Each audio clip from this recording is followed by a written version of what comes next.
Settle in now and let the gentle current of history carry your mind. Tonight, we drift into the deep shadows of one of history's most troubled souls. Gaze upon the vast, quiet expanse of the night sky, and consider the human heart. How often does the search for meaning, when corrupted by desperation, turn the soul into a desperate seeker of control? When rejection whispers loudest, where do we turn to find our purpose? The answers he sought were catastrophic. The quiet contemplation of his path can bring us peace. The man we explore tonight, Adolf Hitler, found his meaning not in creation, but in a destructive, endless pursuit of power. His journey is a dark, tragic mirror to our universal quest for purpose, forcing us to ask, where does a soul go when it mistakes dominance for destiny? As his story unfolds, let the historical echoes soothe your worries, guiding you toward deep reflection and calm sleep. The 19th and early 20th centuries were an age of seismic shifts, an era of industrial revolution, crumbling empires, and profound psychological instability across Europe. It was a world where tradition was dissolving, leaving countless individuals adrift, desperate for a new anchor in a chaotic sea. Old certainties of crown and church were shattered by the chaotic forces of technological change and mass politics. For millions, the world had become a giant, unpredictable machine, and with that uncertainty came a desperate, generalized search for order, a hunger for strong leadership to restore a lost sense of coherence. It is into this world of profound uncertainty that our subject, Adolf Hitler, was born in 1889, on the borderlands of the Austro-Hungarian Empire. His life spanned this crucible of change, and his psychological journey was perfectly calibrated to exploit the era's mass psychological trauma. He was born an outlier, a person who never found a comfortable fit within the established hierarchies of his time. This early, profound lack of belonging became the gaping psychological void that he would spend his entire life trying to fill with external power and validation. We will focus our reflective lens on a single concept: power addiction. This is not merely an ambitious political craving for authority. It is a deep, psychological reliance on control, dominance, and the feeling of invincibility to compensate for a profound, often unconscious sense of worthlessness. When the internal self is fractured by rejection and failure, the external world must be utterly subdued to prove that self's reality. For Hitler, power became a mandatory compulsive drug, a psychological necessity to silence the deep, hollow echo of his own failures and fears. His story is a dark meditation on our universal thematic thread: seeking meaning through adversity. We all face rejection, struggle, and the collapse of our life plans. Most of us respond by seeking meaning through quiet contribution, connection, or internal resilience. Hitler's response was the catastrophic inversion of this search. He sought meaning by forcing the world to submit to his purpose. The adversity of his early life created an immense, unsustainable pressure for external success that could only be relieved through absolute dominance. We will trace the arc of this addiction across 4 quiet acts. Act 1. Origins will explore the rejection and insecurity of his early life, the seeds of his need for control planted in the barren soil of his Viennese years. We will examine the primal traumas and the early fleeting tastes of control that laid the chemical and psychological foundation for the future. We will dive into the complex dynamics of his parents, the deep disappointment of his artistic failures, and the slow, insidious process by which personal inadequacy was transformed into political rage. This act will lay the emotional groundwork for the massive external structure he was destined to build. Act 2. Rise will examine how his political ascendancy provided the explosive, intoxicating dopamine hits of power, validating his fractured sense of self. We will observe the psychological mechanisms of his rhetoric, the way he projected his inner chaos onto the masses, and how the collective need for certainty fueled his private need for control. This is the period of the ultimate feedback loop, where every success, from the beer hall putsch to the seizure of the Chancellery, was merely a larger dose of the only drug that could quiet his internal terror. We will analyse the creation of the Führer myth as the ultimate psychologically constructed shield against vulnerability. Act 3. Full will focus on the catastrophic failure inherent in any addiction. Where the power addict attempts to eliminate all variables, the indifferent forces of reality, geography, logistics, and human will eventually assert themselves. This act details the physical and psychological collapse, from the frozen fields of Stalingrad to the paranoid isolation of the Führer bunker. We will trace the breakdown of his strategic mind under the pressure of withdrawal, watching as his need for being right destroys the military machine that enabled his control. This is the quiet, terrifying moment when the external edifice crumbles, leaving the desperate, fearful self exposed. Finally, Act 4. Legacy will reflect on his story's enduring meaning, tying his dark pursuit to our own, universal human search for purpose in the face of adversity, offering a quiet, final lesson in psychological freedom.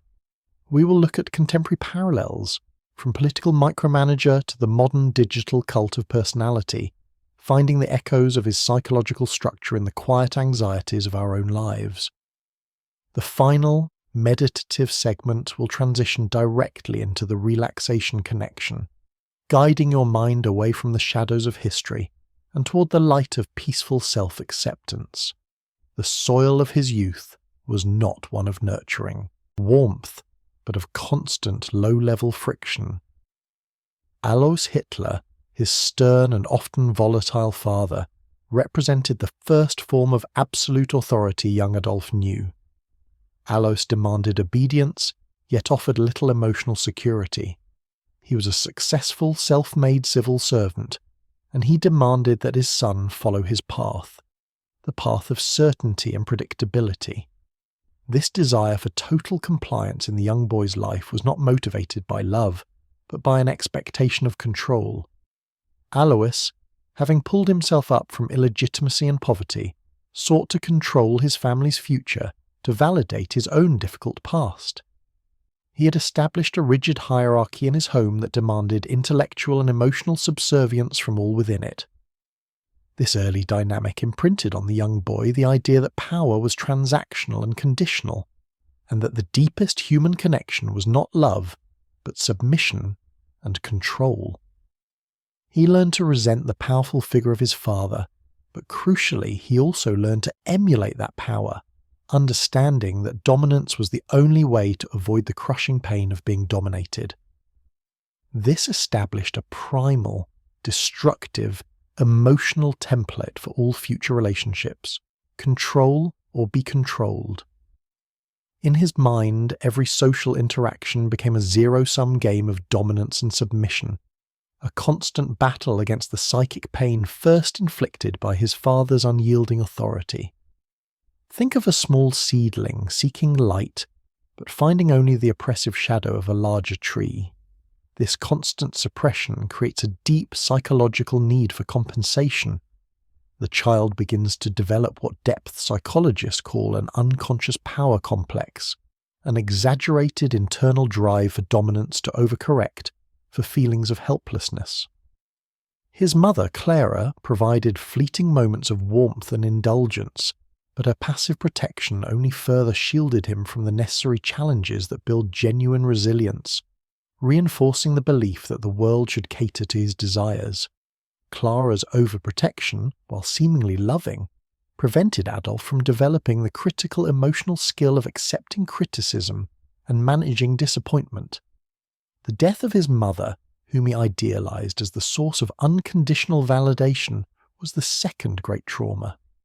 Her loss removed the final emotional buffer against his father's harsh legacy, sealing the belief that the outside world was inherently hostile and that loss of control was always equivalent to total devastation. His true ambition was always art.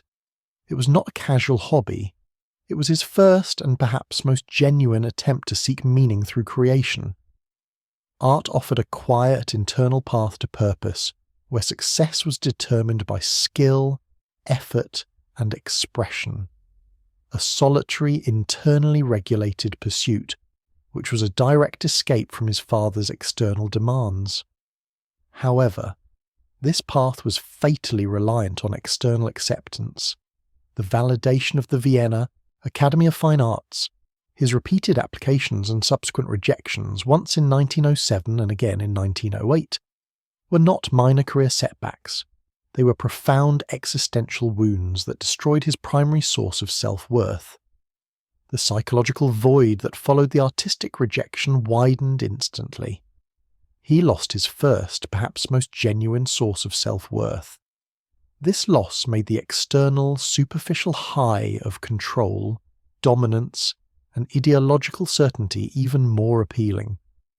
The quiet, disciplined process of art could not provide the instantaneous fix he craved. A mind starved for validation will seek the quickest, most potent form of reward, and control is often the fastest route to an immediate, powerful sense of agency. The internal validation mechanism that healthy individuals rely on was completely shattered. His psyche now demanded a replacement that was external and absolute. The science of dopamine helps us understand this turn. Dopamine is the neurotransmitter of anticipation and seeking. When an artist creates, the dopamine hit is moderate and sustained, rewarded by the process itself. But when a deeply insecure person seeks control, the reward is often a sudden, massive surge, a hit from the moment of dominance. This immediate, intense chemical validation is powerfully addictive, especially to a mind starved for validation. This chemical switch, from the steady light of creation to the blinding flash of control, marked the true beginning of his addiction. The artistic path was abandoned for the political path, not for ambition, but for neurochemistry. As the well of genuine self-esteem dried up, Hitler turned to a new source of meaning, ideology. In the racially charged, economically distressed atmosphere of pre-war Vienna, he found a structure, a ready-made external explanation for his internal failures. His poverty, his artistic rejection, and his general lack of success were suddenly not his fault. They were the fault of external conspiring forces. This anti-Semitic, nationalist ideology, prevalent in Vienna at the time, offered him a convenient scapegoat, transforming his personal humiliation into a national narrative of betrayal. This shift was a crucial pivot point. It transformed personal insecurity into political conviction, the first tool of his eventual power addiction. By adopting a rigid, blaming ideology, he was able to externalize his inner conflict entirely, protecting his fragile ego from the truth of his own failures. The ideology became a psychological shield, allowing him to trade self-blame for righteous indignation, which is a far more intoxicating emotional state. This externalization relieved the immense psychic pressure he had carried since the days of his father's authority and his artistic failure. The lodging house orator. He lived a meagre, aimless existence in men's hostels, surrounded by other social outcasts, men who, like him, felt rejected by the prosperous world outside. Yet it was here he discovered his unexpected gift for rhetoric. In these dim, smoky rooms he could hold an audience, even a small, captive one. Using his newfound ideology as ammunition, he learned the rhythm of collective rage, the power of simple, repeatable slogans, and the intoxicating sensation of an audience yielding to his spoken will. For the first time since the artistic rejections, he tasted the high of control, the intoxication of obedience. These small, early successes were the first conscious hits of his power addiction, validating his voice and silencing his fear of insignificance. The moment he saw a room full of men hanging on his words, agreeing with his rage, his psyche found the most potent alternative to artistic creation: the power of compelling submission. The internal artist who craved beauty was replaced by the orator who demanded compliance. It is a profound and often quiet truth. When we fail to find our authentic place, we are tempted to force a role upon the world. The power addict finds serenity only in the moments when the external world bends to their will. This quiet tension between the inner fear and the external force is the engine of Act 1. It is the necessary preparation for the storm, the slow process of building a foundation of certainty on a bedrock of deep, internal doubt. This forcing of a role is the essence of his psychological crisis, the attempt to impose his desired self onto a world that had rejected his true self. Then came the First World War. The outbreak of war offered a desperate homeless man the ultimate external form of meaning, purpose through sacrifice. He was no longer a failed artist, he was a soldier, a comrade. The psychological relief of this sudden, clearly defined identity was immense. It was the largest and most potent hit of validation he had ever experienced, a temporary cure for his existential homelessness. The army provided a structure where the only thing required was obedience, absolving him of the terror of self-direction. For an addict, the drug is whatever provides the most reliable escape from inner pain. For Hitler, the camaraderie and discipline of the army, the clearly delineated hierarchy, was a psychological haven. He found comfort in the fact that someone else, the state, the high command, was controlling the chaos. He didn't have to choose a path, he only had to obey, and in obedience he found a temporary, powerful sense of belonging that his fractured self had never achieved alone. The military chain of command was the perfect psychological surrogate for his father's authority, rigid, predictable, and emotionally detached. But crucially, he experienced the power of the group, which he would later learn to manipulate for his own supply. The intensity of shared purpose, the immediate chemical rush of mass loyalty, was a lesson he internalized completely. The army became his first laboratory for observing and controlling collective human emotion, showing him how to channel individual resentment into a unified destructive force. He witnessed firsthand how fear and shared purpose could instantly forge a coherent will, a lesson he would ruthlessly apply to a nation. When the war ended, the psychological cocoon burst. The shattering defeat of Germany was a deeper personal trauma than any shell shock. It meant the dissolution of his found meaning, the end of the only role that had ever truly validated him. He was violently thrown back into the world of uncertainty, facing once again the spectre of the failed artist in the men's hostel. The fear of insignificance returned, more powerful and terrifying than before. The collapse of the German state was the ultimate relapse, bringing him face to face with the void he had managed to escape for 4 years. This trauma created a profound cognitive dissonance. His mind could not accept that the one place he found meaning, the German army and its cause, could simply fail. The power addict needs to believe their source of control is infallible. To reconcile this catastrophic break with reality, his mind constructed a powerful external narrative of betrayal, the infamous stab-in-the-back myth. This myth provided a satisfying, simple explanation for complex failure, absolving his ego entirely. This was not a political belief. It was a psychological survival mechanism to protect the fragile scaffolding of his ego. By externalizing the cause of defeat, he preserved the internal fiction that his will and his cause were pure and unconquered. The myth allowed him to maintain a sense of power over the past by rewriting history in his mind, which is a powerful, low-level form of control. He was, in essence, commanding the past to align with his psychological needs, the Bavarian army informant. After the war, he found a temporary role as an army political intelligence agent, tasked with spying on nascent political groups. This was a crucial relapse into his power addiction. It gave him the permission to dominate, to scrutinize, to judge, to report. The act of gathering intelligence was a safe, low-risk form of control, preparing him for the ultimate high-risk performance. The sense of being an agent, an observer with authority, was a potent replacement for the lost identity of the soldier. It was during one of these observations that he stumbled upon the small, struggling German Workers' Party. At first, he was simply an observer, fulfilling his duties, maintaining a safe distance from the chaos. But the atmosphere, charged with the anger and resentment he knew so well, was irresistible to his starved psyche. The party was a small, raw vessel of the rage he'd bottled up since the war's end, a perfect echo chamber for his own internal battles.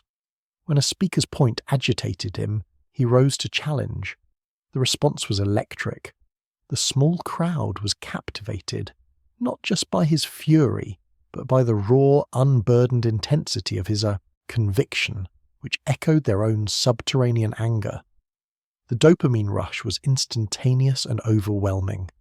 He had found his ultimate stage and his ultimate drug, a political vehicle where his inner chaos could be externalized as revolutionary purpose. His addiction had found its ultimate supplier, the raw, collective emotion of a desperate nation. He learned that rhetoric wasn't about communication, it was about transference, taking his own vast internal rage and projecting it onto an audience who, feeling their own pain, accepted it as their own. In their mirrored frenzy, he found the validation of absolute control. Their obedience was his power. The emotional unity of the crowd was the ultimate validation that his internal world was the external reality. Think of this as the final hardening of his psychological shell. The insecure artist was gone. In his place stood the orator, a creature entirely dependent on the performance of dominance.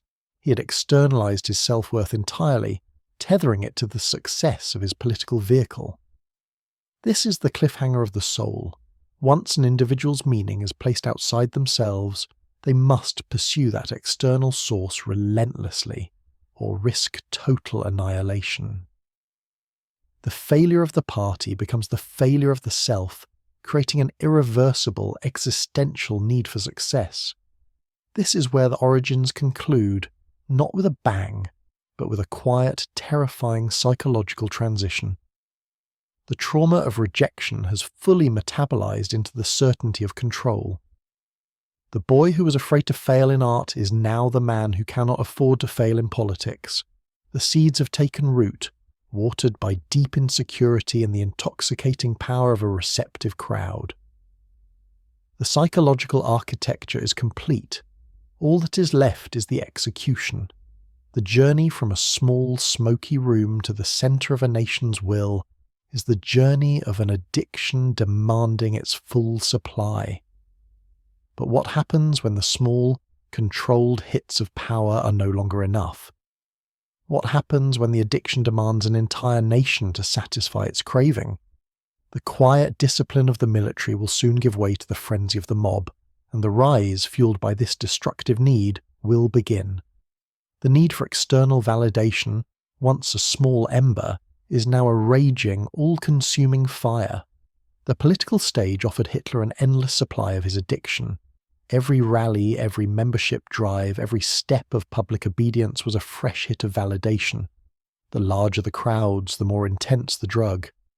He learned to synchronize his performance with the audience's subconscious, using rhythmic shouting, dramatic pauses, and the theatrical use of light and shadow. A calculated theatre designed to break down individual consciousness and merge it into a compliant, powerful collective. The mass psychological effect was the ultimate narcotic, validating his every word. The success of the early party confirmed his distorted sense of self. He had failed as an artist, but he was succeeding as a political demagogue. This was not a change in ambition, but a change in the method of fulfillment. He was still the rejected man, but now he was wearing the mask of the Führer, a role that demanded the world confirm its reality through absolute submission. The inner void remained, but the political noise was loud enough to temporarily drown it out. The Führer persona became the ultimate defense mechanism, a rigid, unassailable identity built entirely on external approval. The Beer Hall Putsch, 1923. This disastrous, ill-planned attempt to seize power was an overdose, a reckless scramble for a major power hit. Driven by impatience and an inability to tolerate the slow, measured pace of democratic politics, he sought to bypass the system entirely. It was a failure of strategy, but a psychological success for the addiction. He craved the ultimate rush of revolutionary control, but instead received a prison sentence, which paradoxically allowed him to rebrand his failure as martyrdom. The public trial that followed became his ultimate stage, transforming him from a provincial brawler into a national figure. He used the courtroom not for defense, but to perform his conviction, attacking the state with furious rhetoric. He received the ultimate reward, nationwide press and notoriety, elevating his cause from a Bavarian footnote to a national challenge. The addiction demanded spectacle, and the trial delivered the first major validation on a national scale, demonstrating that even legal defeat could be transformed into psychological victory. His time in Landsberg prison was meant to be punishment, but for the power addict, temporary confinement is often a period of intense intellectual re-strategizing. Cut off from the immediate supply of crowd adulation, he turned to the quieter internal control of writing. He wrote Mein Kampf, a blueprint for his addiction, externalizing his deepest resentments and channeling them into a comprehensive, rigid ideology. The writing process was a form of self-hypnosis, convincing himself of his own infallibility. By writing, he controlled the narrative of his own life, a quiet, potent form of control when external action was impossible. The very act of committing his delusions to paper solidified them as fact in his own mind, making them psychologically irreversible. He emerged from prison having refined his addiction's delivery system. He would now conquer not through brute force, but through mass psychological manipulation, the slow, methodical conquest of the collective German will. The core appeal of his ideology was not political, but profoundly psychological. He offered a deeply wounded nation a single, external enemy to blame for their suffering. This is the psychological proof of his genius as an addict. He understood that shared negative coherence, unity through hatred and blame, is a faster, more potent bond than positive coherence, unity through shared values. He weaponized the collective need for purpose, transforming a nation of individual failures into a unified political machine driven by shared resentment. The psychology of the mass rally was the crucible where this transference was perfected. He recognized that the vast empty space and the prolonged waiting period served a calculated purpose. The combination of intense lighting, rhythmic music, and the collective sound of chanting created a sensory overload that bypassed the audience's rational minds, inducing a hypnotic, suggestible state. When he finally spoke, late and dramatically, he didn't present arguments. He presented emotional commands. The repetition of simple slogans and the sheer volume of his rage acted as a psychological hammer, breaking down individual critical thought until the mass became a single, unified organism ready to accept his internal chaos as their external national purpose. As the Weimar Republic faltered under the weight of the Great Depression, the power source became an unstoppable flood. Economic collapse is a universal loss of control. When jobs vanish, savings are lost, and the future becomes uncertain, the individual feels powerless. In that vacuum, Hitler's promise of total certainty, total control, was intoxicating. He offered not just prosperity, but psychological security. When the world feels chaotic and the individual feels adrift, the addict's promise of absolute order is a deeply seductive drug for the masses. The masses traded their freedom for the feeling of being protected by an infallible, all-powerful will, mistaking psychological certainty for genuine stability. This exchange was the perfect symbiosis. The nation sought a father figure of absolute control, and Hitler found his ultimate, limitless supply of validation. The Reichstag fire, 1933. After becoming Chancellor, he needed a dramatic external trigger to consolidate total control. The mysterious fire served this purpose perfectly. Regardless of the truth, he instantly seized the narrative, blaming his enemies. This was a classic move of the power addict. When reality doesn't provide a satisfactory trigger for control, invent one. He leveraged the primal fear of chaos to justify the elimination of all political opposition, ensuring a total takeover. The ensuing emergency decrees gave him the legal cover for a total state-level control hit. This was the moment the addiction crossed a terrible threshold. He no longer simply sought power, he became the power structure.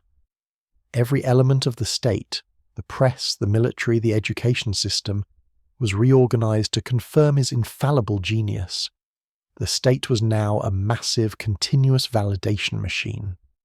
This systemic, continuous validation was the highest dosage possible, providing an almost unbroken stream of dopamine hits that masked the persistent, deep-seated fear of being the failed artist. His internal void was now being filled by the total, mandated obedience of a nation of 80 million people. The scale of the control now matched the immensity of his internal psychological wound. Neuroscientific studies on leadership show that absolute power changes the brain, specifically diminishing the function of mirror neurons, the very structures responsible for empathy. The constant reinforcement of control makes the suffering of others less real. For Hitler, his total power made his victims objects, not people, allowing the moral costs of his actions to simply vanish from his psychological equation. Empathy, which is dependent on vulnerability and connection, was the first casualty of his absolute control. The Night of the Long Knives, 1934. To secure his political dominance, he had to eliminate the very people who had helped him rise. This purge of his own party, the SA leadership, was a brutal, pragmatic act of self-preservation. Psychologically, it reinforced a crucial tenet of the addiction. Loyalty is temporary, control is absolute. It was a terrifying signal that no one, not even his closest allies, could threaten his power source.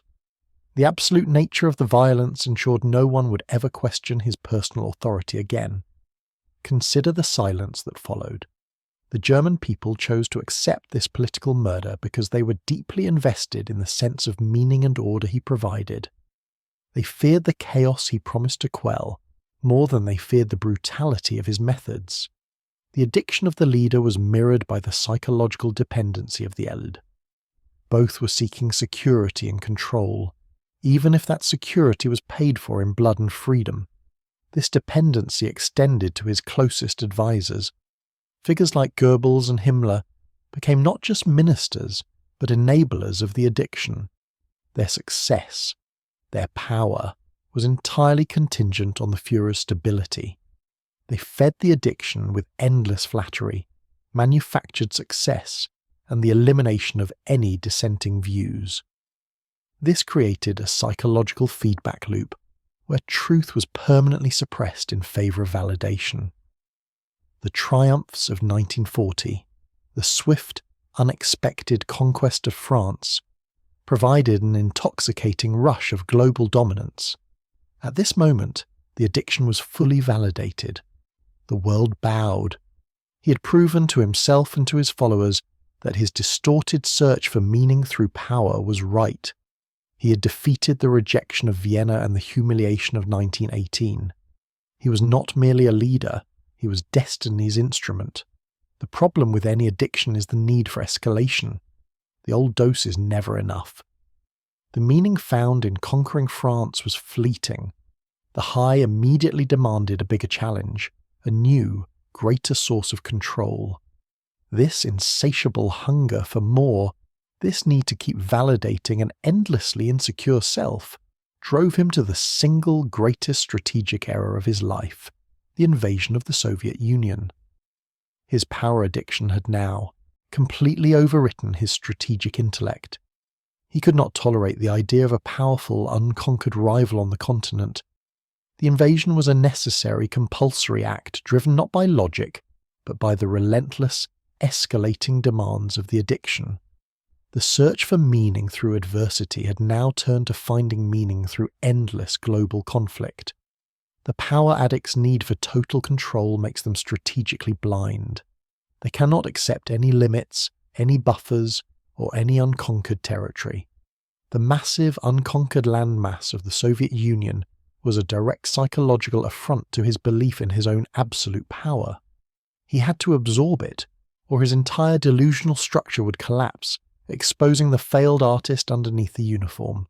He believed his will was superior to military logic, to economic reality, to the laws of physics, and to history itself. This belief, born of the deepest insecurity, was the ultimate defense mechanism against the haunting spectre of the failed artist. To admit defeat, to admit a mistake, was to admit the return of that rejected, insignificant self. The pursuit of power had become an irreversible psychological compulsion. Yet the addict at the centre of the stage remained deeply fragile. Historians note his sporadic, destructive outbursts of rage against subordinates, often over minor details, particularly in the private confines of his headquarters. These bursts were not confidence, they were withdrawal symptoms. Whenever a plan faltered, whenever control was momentarily threatened, the inner void resurfaced, demanding a fresh, immediate release of chemical control. The mask was slipping in private. The more successful he became externally, the more demanding his internal addiction grew. He was trapped in a self-made prison of his own making, a prisoner of the power he believed he commanded. The political success was nothing more than a temporary narcotic against existential terror, a high that required constant catastrophic escalation to maintain its effect. This is the midpoint twist of the story. Hitler has reached the height of his power, yet he is more psychologically fragile than ever. The scaffolding of his external control is immense, but the internal foundation is paper thin. He has traded his soul for a constant chemical high, and the high now demands total global consumption. We observe the profound truth that what lifts us up can also be what destroys us. The relentless pursuit of external purpose, if not balanced by internal peace, only leads to higher peaks and steeper falls. Feel the stillness of the room now, and let your body sink deeper into rest. From these heights, the fall whispers.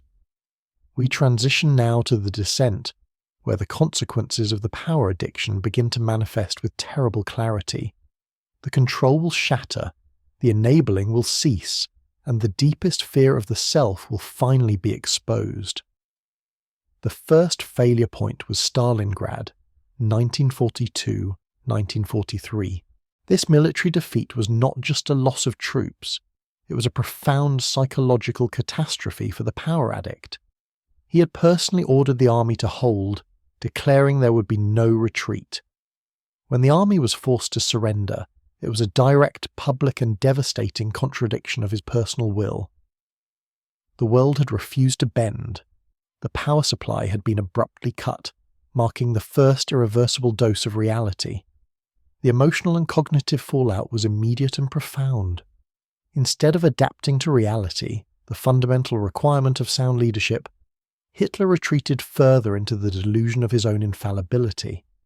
He began to blame the generals, the soldiers, and the German people themselves for failing to match the strength of his will. The failure was externalized and projected onto the very instruments of his control. This is a classic withdrawal symptom. The addict blames the environment for the failure of the drug. The loss of control could not be attributed to his own error. It had to be a betrayal by the objects of his control. This allowed him to maintain the psychological high of his own genius, even as his empire crumbled around him. The defensive mechanism of his ego was now dictating military strategy, leading to a chain reaction of catastrophic decisions. The physical environment of the Wolfschanze, Wolf's Lair, his bunker complex, mirrored his internal collapse. It was a dark, heavily fortified, paranoid space, increasingly cut off from objective reality. The walls of the bunker became the walls of his own delusional mind, shielding him from the uncomfortable truths of the outside world, creating a perfectly controlled, yet completely imaginary reality. He increasingly relied on maps and reports, constructing an imaginary war where his will still mattered. His world shrank to the narrow confines of the bunker, a final, desperate attempt to control his immediate surroundings when the entire world outside was in chaos. The scale of his control had shrunk from a continent to a small subterranean conference table, a tragic irony for a man who demanded global mastery. The failure of the Wehrmacht. As the war turned decisively, Hitler's addiction began to destroy the very instrument of his control, the German army. His insistence on irrational, politically motivated orders alienated and destroyed his most competent field commanders. He demanded impossible counterattacks and forbade strategically necessary retreats, believing his intuition transcended military science. This strategic blindness, driven by the need to be right, led to a fatal psychological split between his headquarters and the front line. Commanders were forced to choose between obeying a delusional order and losing the battle, or ignoring it and facing execution. This system created the yes-man culture, where the most competent leaders were purged for bringing unwelcome truths, leaving only those who reinforced the delusion. Hitler's power addiction literally prioritized flattery and psychological comfort over effective logistics and manpower, turning the German military machine into a weapon aimed at its own destruction. The ultimate self-sabotage of the power addict is the destruction of their own supply chain. He would fire generals for suggesting retreats or for stating objective facts about the reality of the front. The generals, no longer able to enable the addiction by supplying battlefield victories, were purged. They were replaced by compliant sycophants who were willing to tell him what he wanted to hear, further insulating him from reality and accelerating the military collapse. The truth itself became the ultimate enemy of the power addict. The July 20th The Plot, 1944. This assassination attempt by a group of his own officers was the deepest psychological wound of the entire war. It meant that the very people sworn to obey him had attempted to eliminate him. The source of his power, the loyalty of the army, was fundamentally broken, threatening his self-image at its very core. The core validation mechanism had turned against the host. His reaction was a terrifying, paranoid frenzy, confirming to him that the world was indeed out to get him. It amplified his pre-existing paranoia, making him trust no one. This was not a rational assessment of a conspiracy. It was the psychological recoil of a man whose primary source of meaning and self-worth had physically rebelled against him. The external world was finally mirroring the inner chaos. The psychological impact of surviving the bombing was a strange, manic confidence. He saw his survival not as luck, but as divine intervention, final, absolute proof of his destiny. This delusion gave him temporary energy, fueling a terrifying final wave of purges and brutality against the conspirators. The ultimate power move, to punish those who dared to question the addiction, reaffirming his survival as an act of will, not chance. The end of infrastructure. The Allied bombing campaign systematically destroyed the logistical and industrial backbone of the Reich. This was the ultimate external threat to the power addict. The infrastructure that sustained his control was disappearing. The trains couldn't run, the factories couldn't produce, and the communication lines were cut. His rage now turned outward, aimed at the unstoppable forces of physics and logistics, forces that simply ignored the power of his will. As the physical world collapsed, his psychological world descended into total fantasy. He spent his final months in the subterranean Führer bunker, an isolated, airless world that perfectly symbolized his psychological state. He moved imaginary armies, dictated impossible orders, and blamed everyone for his impending defeat. The power addict's withdrawal had become a full-blown psychosis, completely divorced from reality. his increasing reliance on Wunderwaffen, wonder weapons, was a final, desperate psychological escape, a magical belief that technology, destiny, or raw will could instantaneously reverse a loss determined by logistics, oil, and manpower. Echo in history, the final command. Even in the last hours as the Soviet army closed in, his addiction commanded him to destroy Germany. The Nero Decree, an order to annihilate all remaining German infrastructure, was the final, devastating act of the power addict. If he could not have it, no one could. He sought total control through total annihilation. He preferred the destruction of his nation over the humiliation of surrender.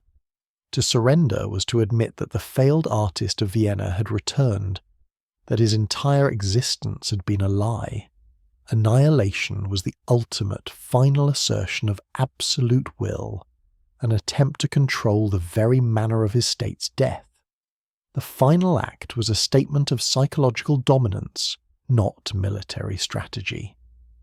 The desertion of Goering and Himmler. In the final days, even his most dedicated enablers, the men whose entire existence was predicated on his power, abandoned him. Goering attempted to seize power, and Himmler attempted to negotiate a surrender. These were not political moves. They were the actions of codependents realizing their source of validation was fatally compromised. The power addict was finally alone, his supply chain completely severed. The power addict's ultimate terror is survivor guilt, but inverted. Hitler felt guilt not over the millions he had murdered, but over the survival of the German people, whom he now deemed unworthy of his genius. He felt betrayed by their failure to fight to the last man. His final will expressed profound resentment toward the nation that failed to uphold his delusion, a final, petulant lash against the world that would not obey. Let us pause and reflect on this tragedy. We see how the search for meaning, when corrupted by addiction, leads to a terrible inversion of morality. The will to live is replaced by the will to destroy. The light of genuine purpose is replaced by the dark, consuming flame of control. Take a slow, deep breath and release the tension from your shoulders. The final performance. In his very last moments, Hitler performed one final act of control: suicide. It was a final, terrible assertion of agency. He chose the time, the place, and the method of his end, refusing to surrender to the external control of his enemies. He died as he lived, a man desperately seeking to control an uncontrollable universe, choosing death over the exposure of his internal insignificance. We watch the echoes of his fall in our modern world whenever we see a leader or an individual prioritize their need for being right over objective reality, whenever they destroy their own support system rather than admit error. This is the lingering shadow of power addiction, the inability to retreat, to change course, or to acknowledge the reality of human limitation. The descent has concluded in silence and ash. The towering structure of his control has collapsed, revealing the fragile, fearful man who built it upon the barren soil of his insecurity. But the end of one life is the beginning of a larger reflection. What meaning can we draw from this desolate, cautionary tale? From the ashes, legacy endures. We now transition to Act 4, where we examine the modern parallels of his struggle, seeking to connect his dark journey to the light of genuine purpose. Settle deeper, for the hardest reflections often yield the greatest peace. Hitler's journey, though monstrous, offers a dark, clarifying lesson about the true nature of power. Modern parallel, the cult of personality in social media. Today, the dopamine hit of control is digitized. Every like, every comment, every manufactured controversy can become a tiny addictive source of external validation. When we measure our self-worth by the obedience or approval of a digital audience, we are dangerously close to constructing our own fragile external Reich. The insecurity that fueled the young artist is the same insecurity that fuels the online persona. The drive is the same: to seek meaning through the external submission of others rather than the internal acceptance of the self. This subtle addiction to approval can corrode genuine resilience and lead to a psychological reliance on performance, much like the Führer's reliance on the rally stage, constantly needing external proof of worth. Modern parallel, the micromanagement of information. Beyond individual approval, there is the modern addiction to controlling the flow of information. This manifests as the compulsive need to check news feeds, the obsession with political certainty, and the psychological comfort found in the echo chamber of one's preferred sources. This relentless search for absolute external clarity, the desire to know everything and control the narrative, is a modern, low-stakes parallel to Hitler's bunker fantasy. We seek total intellectual control over an uncontrollable world, mistaking information saturation for genuine peace of mind. Modern parallel, the corporate micromanager. In the smaller stages of the workplace, the power addict manifests as the micromanager who cannot delegate, cannot trust, and must control every detail. This individual, like Hitler, is not driven by efficiency, but by a psychological need to eliminate uncertainty and reinforce their own fragile authority through the submission of others. Their internal anxiety is projected outward as a need for total systemic control, a fear that if they relinquish control, their self-worth will vanish. The deeper, more hopeful side of this reflection is found in those who faced immense adversity and chose the opposite path. Hero who overcame, Viktor Frankl. A Holocaust survivor and psychiatrist, Frankl saw the ultimate loss of control, imprisonment, and came to the profound conclusion that the one thing a man can never lose is the freedom to choose his attitude in any given set of circumstances. Frankl's work, logotherapy, is the direct psychological antidote to Hitler's addiction. It states that our primary drive in life is not pleasure, Freud, or power, Adler, but the search for meaning. Where Hitler sought to impose meaning through external control, Frankl taught us to discover meaning through suffering, love, and work. The quiet internal path that strengthens the self against the chaos of the world. Hero who overcame, Nelson Mandela. Imprisoned for decades, Mandela had every reason to seek meaning through retaliatory power. Yet, he emerged advocating forgiveness and reconciliation. His choice, to control his own response rather than seeking to control his enemies, represents a supreme act of internal freedom and resilience. This is genuine power, the ability to choose grace over grievance, to find meaning in connection rather than destruction. Thematic connection, seeking meaning through adversity. Hitler faced adversity, rejection, poverty, war. His search for meaning was genuine, but his choice of path, absolute external control, turned it into a tragedy. The quiet strength lies in embracing adversity as an opportunity to build internal resilience, not as a mandate to dominate others. This is where the historian steps back and the listener begins. In the quiet darkness, consider your own search for meaning.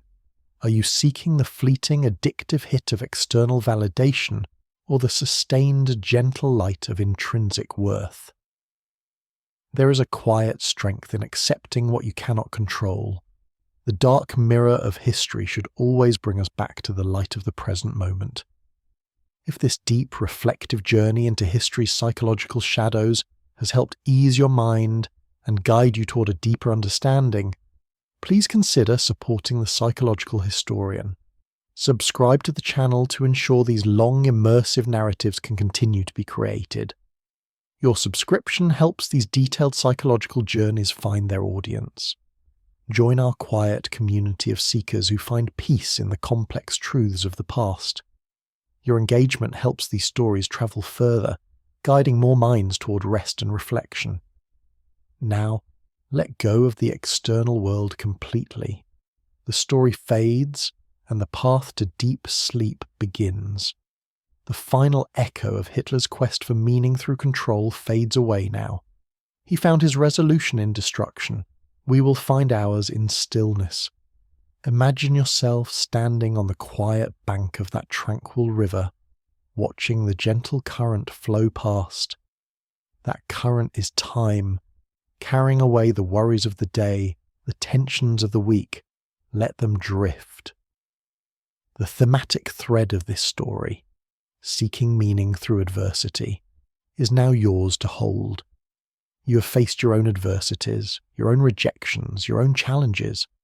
But unlike the man we studied, you have the choice to internalize the meaning, to build resilience, not on the control of others, but on the quiet acceptance of yourself. This acceptance is the true and final antidote to the addiction of control. Feel the strength that comes from this deep, peaceful realization. The man who tried to control the world ultimately controlled nothing. The person who peacefully accepts the world, their thoughts, their body, their circumstances, gains the ultimate control, the control of their own reaction.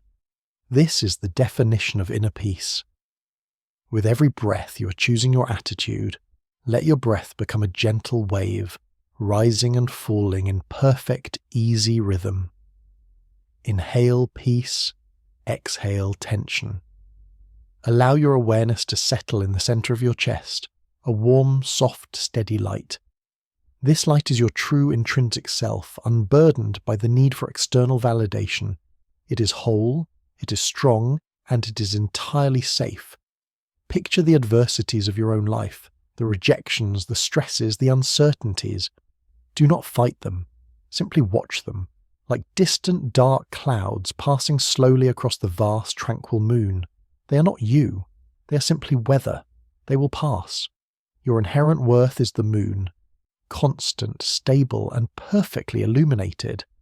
This internal light is the only truth that cannot be taken by any external force. Let every muscle in your body soften. Your face is smooth. Your jaw is loose. Your hands are heavy. You're supported entirely by the bed or the chair beneath you. You're safe. You're drifting. The world is at peace and your mind is at rest. The dark, consuming fires of external control have been extinguished, leaving only the quiet, soothing calm of acceptance. The final moment of the narrative arc is here. Hitler's solution was to try and control everything. Our solution is to peacefully accept the limits of our control. We leave him in the ash of his obsession, and we turn toward the quiet, beautiful infinity of our own inner world. The story has ended. The relaxation is about to begin. From Hitler's catastrophic pursuit of meaning through power, we learn the essential, peaceful truth. Purpose is not seized. It is discovered within the self. The echoes of his rise and fall remind us that true meaning is found in contribution, connection, and creation, not in the compulsive temporary surge of power. As the shadows fade and the stars gently dim, let this final reflection guide you down into a deep, restful sleep. You are whole. You are safe. Sleep well.